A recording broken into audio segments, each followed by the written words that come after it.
আজকে শেয়ার করছি পুর ভরা কাঁকরোলের রেসিপিটা। তাই প্রথমে কাঁকরোলটা এরকম ভাপিয়ে নিয়ে বীজগুলো ছাড়িয়ে নিয়েছি। এবার দিয়ে দিয়েছি কড়াইতে সর্ষের তেল বেশ কিছুটা পরিমাণ।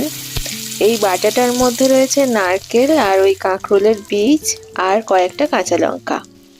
নুন হলুদ দিলাম আর ওই মিক্সির বাটি মানে ধোয়া জলটা যেটা সেটা দিয়ে দিলাম। চিনির বদলে দিয়েছি একটা সুগার ফ্রি। এবার ভালো করে নাড়াচাড়া করে নেব।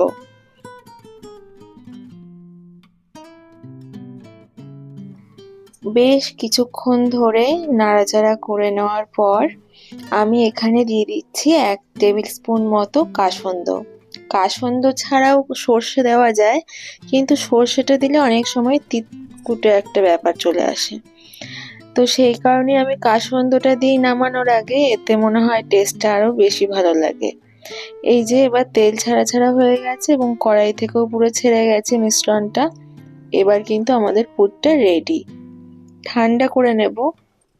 আর পুরটা ঠান্ডা হতে হতে আমি এখানে একটা বাটিতে নিয়ে নিয়েছি বেসন বেশ কিছুটা পরিমাণ।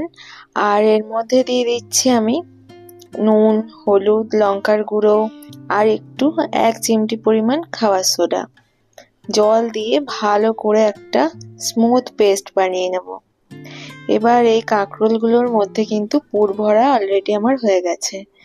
এক এক করে বেসনের গোলায় ডুবিয়ে ডুবিয়ে ভেজে নিচ্ছি। এত সুন্দর হয়েছিল খেতে, অবশ্যই কিন্তু রেসিপিটা বানাবেন। বিশেষ করে নিরামিষের দিন তো খুব ভালো লাগবে।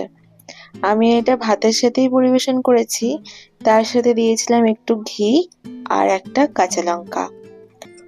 অবশ্যই আপনারা এটা বানাবেন আর কমেন্টের মাধ্যমে জানাবেন যে কেমন লাগলো। দেখা হবে পরবর্তী কোনো একটা ভিডিওতে। নমস্কার।